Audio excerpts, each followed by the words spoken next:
ശക്തമായി രാഷ്ട്രീയം പറയുന്ന ആളാണ്. വളരെ രൂക്ഷമായി പിണറായിയെ കിടന്നാക്രമിക്കാറുണ്ട്. പക്ഷേ വ്യക്തിപരമായി കോൺഗ്രസ്സിന് ഒരു അവമതിപ്പും ഉണ്ടാക്കാത്ത ഒരു രാഷ്ട്രീയ പ്രവർത്തന ശൈലിയുടെ ഉടമയാണ്. എന്താണ് മുല്ലപ്പള്ളികൾ അയോഗ്യത?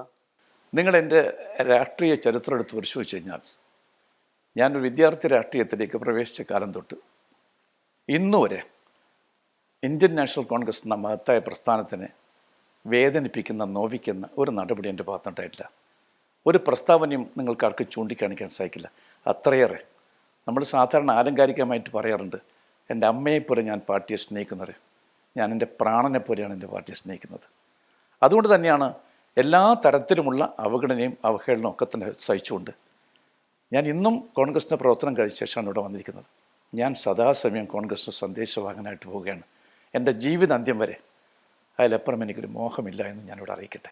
ഇങ്ങനെ അവഹേളനമൊക്കെ സഹിക്കാൻ മാത്രം എന്ത് തെറ്റാണ് മുല്ലപ്പള്ളി ചെയ്തത്?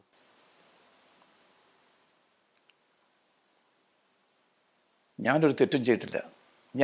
എനിക്ക് എന്തെങ്കിലും തെറ്റ് പറ്റിയെങ്കിൽ ആ തെറ്റ് സമ്മതിക്കുന്ന കാര്യത്തിൽ എനിക്ക് യാതൊരു മടിയുമില്ല. ആ തെറ്റൊരു ഒരു കുഞ്ഞു കുട്ടി അത് ചൂണ്ടിക്കാണിച്ചു കഴിഞ്ഞാൽ ഞാൻ തിരുത്താൻ തയ്യാറാണ്. ആരും എന്നോട് ഞാൻ ചെയ്ത തെറ്റെന്താണെന്ന് പറഞ്ഞിട്ടില്ല. അതുകൊണ്ട് തന്നെ എന്ത് അപരാധമാണ് ഞാൻ പാർട്ടിയോട് കാണിച്ചത് എന്നതിനെക്കുറിച്ചിട്ട് അഖിലേന്ത്യാ കോൺഗ്രസ് കമ്മിറ്റി നേതാക്കന്മാരാകട്ടെ അല്ലെങ്കിൽ സംസ്ഥാന നേതാക്കന്മാരാകട്ടെ എന്നോട് ചോദിച്ചിട്ടില്ല. എന്താണ് അങ്ങേക്കുള്ള പ്രയാസം, എന്താണ് അങ്ങേ അലട്ടുന്നത്, എന്താണ് അങ്ങയുടെ മനസ്സിനെ വല്ലാതെ വിഷമിപ്പിക്കുന്നതിനെക്കുറിച്ച് അന്വേഷിക്കാൻ ആരും തയ്യാറായില്ല എന്ന് മാത്രമേ എനിക്ക് പറയാനുള്ളൂ. ദുഃഖമൊന്നും എനിക്കതിലില്ല. ഞാനിങ്ങനെ പലതും കണ്ടവനാ.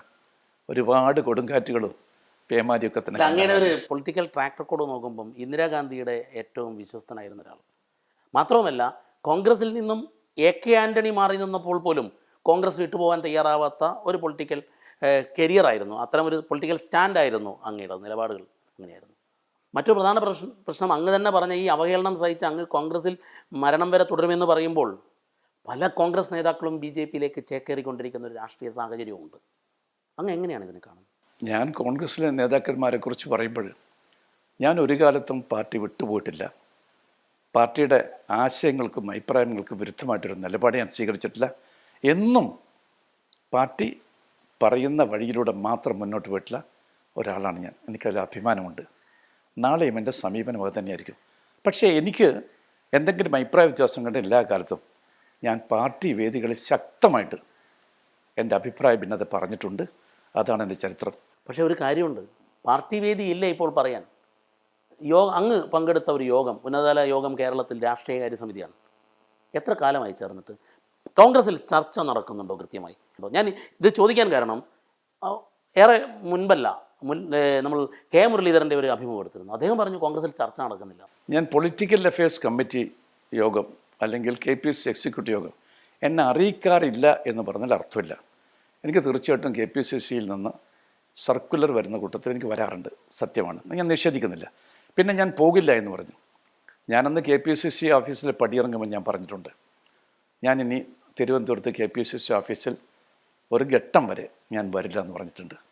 കാരണം ഞാനൊരു ശുദ്ധീകരണ പ്രക്രിയ കാത്തിരിക്കുന്ന ഒരാളാണ്. ആ ശുദ്ധീകരണ പ്രക്രിയ കഴിഞ്ഞാൽ KPCC ഓഫീസിൽ വരണമെന്നാണ് ഞാൻ ആഗ്രഹിക്കുന്നത്. ഒരൊറ്റ കാരണം കൊണ്ടാണ്. എന്നാൽ പാർട്ടി താല്പര്യങ്ങൾക്ക് വിരുദ്ധമായിട്ട് ഒരു നിലപാടും എൻ്റെ ഭാഗത്തുനിന്ന് ഉണ്ടായിട്ടില്ല, നാളെയും ഉണ്ടായില്ല. അങ്ങനെ ഒരു ശുദ്ധീകരണത്തിൻ്റെ എന്തെങ്കിലും ലക്ഷണം കോൺഗ്രസിനകത്ത് ഇപ്പോൾ കാണും? ഈ സന്ദർഭത്തിൽ കോൺഗ്രസിൻ്റെ ഉത്തരവാദിത്വം ചരിത്രപരമാണ് എന്ന് ഞാൻ വിശ്വസിക്കുന്നു. ആ സന്ദർഭത്തിൽ എല്ലാവരെയും ചേർത്ത് പിടിക്കുക എന്ന് കേവലം ചാനലിന് മുമ്പിൽ വെച്ച് സംസാരിച്ചാൽ മാത്രം പോരാ. ആർക്കെങ്കിലും കൊച്ചു അസ്വാരസ്യമുണ്ട്. ഞാൻ അങ്ങനെയാണ് ചെയ്തത്.